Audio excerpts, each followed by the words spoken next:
Today my topic is environmental conditions for life, यानी कि life के लिए क्या क्या environmental conditions होना चाहिए जिसमें लाइफ यानी जीवन आसानी से जिया जा सके।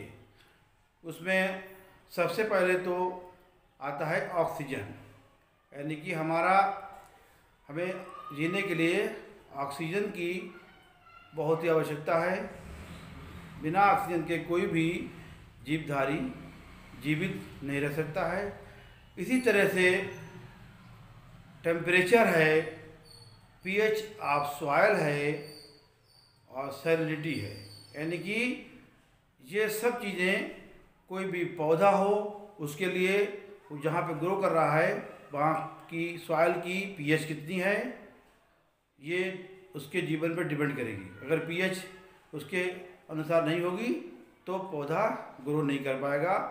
इसी तरह से टेम्परेचर है, बहुत से जानवर टेम्परेचर के हिसाब से अपनी बॉडी को मेंटेन करते हैं। तो कहाँ पर कौन सा एनिमल या बर्ड्स जो है लाइव कर पाएंगे ये टेम्परेचर पे डिपेंड करता है बहुत ज़्यादा। उसके बाद सैलिनिटी, जो सैलिनिटी है यानी कि नमक की मात्रा कितनी है, इसके ऊपर पौधा बहुत डिपेंड करता है कि जब जिस सॉइल में सैलिनिटी होगी उससे वहाँ पर कंसंट्रेशन बढ़ेगा और पौधे पानी को उसमें ऑस्मोटिक प्रेशर पैदा होगा और पौधा की जड़ें जो हैं वो पानी को एब्जॉर्ब कर लेंगी। तो let's start. The environmental conditions are the abiotic environmental factors that influence the functioning of living organism. For instance, temperature, pH of medium, salinity and pollutants concentration. The effect of these various conditions on living things will not be the same. Even organism can survive generally over a wide range of environmental conditions.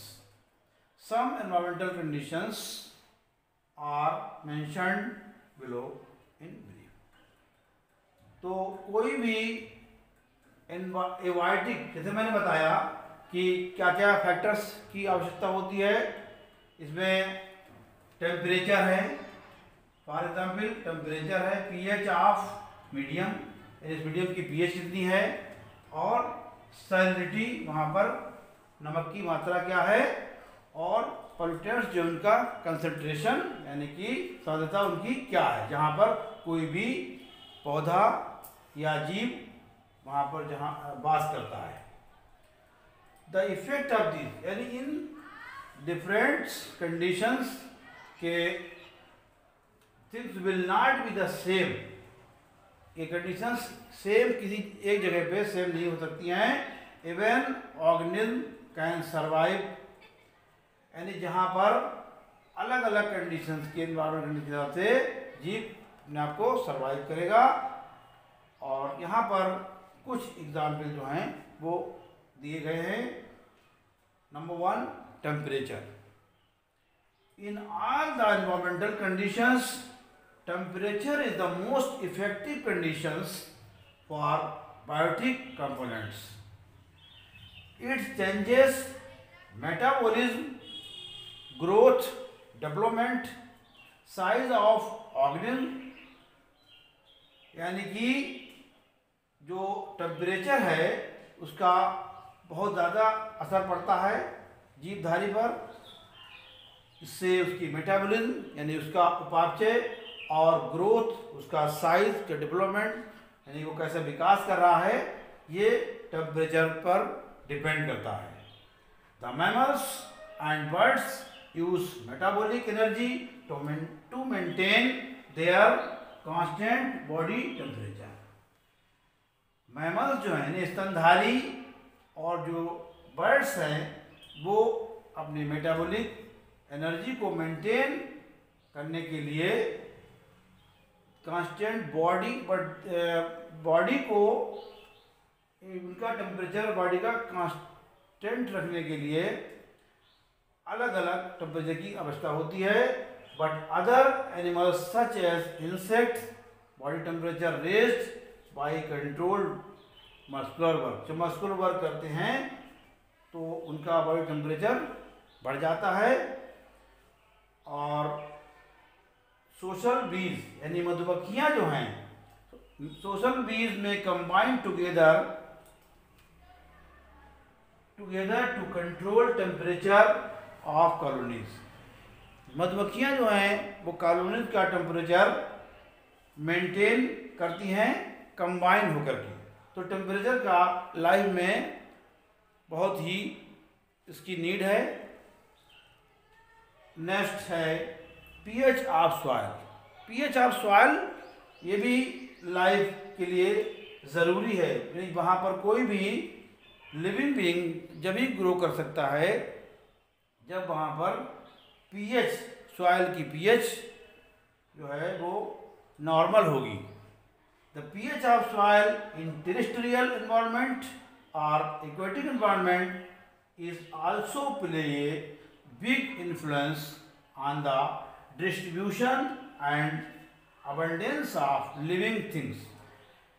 यानी कि जो pH है soil का pH ये किसी भी स्थलीय वातावरण पे रहने के लिए बहुत ही ज़रूरी है।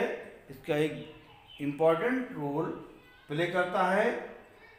Very high and very low pH not fit for life on the earth. यानी पीएच अगर बहुत अधिक होगा तब भी लाइफ वहाँ पे नहीं रह पाएगी और अगर पीएच बहुत कम होगा तब भी वहाँ पर कोई भी ऑर्गेनिज्म ग्रो नहीं कर पाएगा। But some prokaryotes specially the archaebacteria can tolerate and even grow best in the pH far outside the range of tolerated by eukaryotes। मगर बहुत से प्रोकैरियोट्स जो हैं वो उसमें अधिक पीएच में अच्छी तरह से ग्रो कर लेते हैं। Next and last salinity. Salinity क्या है? ये सॉइल में नमक की मात्रा यानी वहाँ पर कितनी परसेंट सैलिनिटी है। Another factor is salinity that influences on the biotic habitat and their life. यानी जो बायोटिक हैबिटेट जहाँ पर जीवधारी रहते हैं वहाँ पर सैलिनिटी जो है एक मुख्य इसका मेन फैक्टर है बायोटिक हैबिटेट के लिए। For terrestrial plants the concentration of salts in the soil water promotes osmotic resistance to water which plant uptake. जो अभी मैंने बताया था कि जहाँ पर सैलिनिटी नमक की मात्रा होने से वहाँ पर कंसंट्रेशन बढ़ जाएगा और पौधे इसे कहा गया है प्लांट अपटेक वाटर। यानी वाटर जो पौधे जो पानी जब सोखेंगे ज़मीन से तो किस कंडीशन में, जब वहाँ पर सैलिनिटी होगी नहीं नमक की मात्रा होगी कुछ हद तक तो वहाँ पर एक प्रेशर डेवलप हो जाएगा जड़ों में और पौधे उस पानी को सोख लेते हैं। यानी वो जड़ों से सोकर पौधे के डिफरेंट पार्ट्स तक पानी को पहुंचा देते हैं। अगर ऑस्मोटिक प्रेशर ना बने तो पौधे पानी को एब्जॉर्ब जड़ों द्वारा नहीं कर पाएंगे। It is important to growth and development of plant according to their environment. यानी ये अपने वातावरण के हिसाब से बहुत ही इम्पोर्टेंट है पौधे को ग्रो करने के लिए। The natural resources are the things that are consumed by an organism from the inorganic material.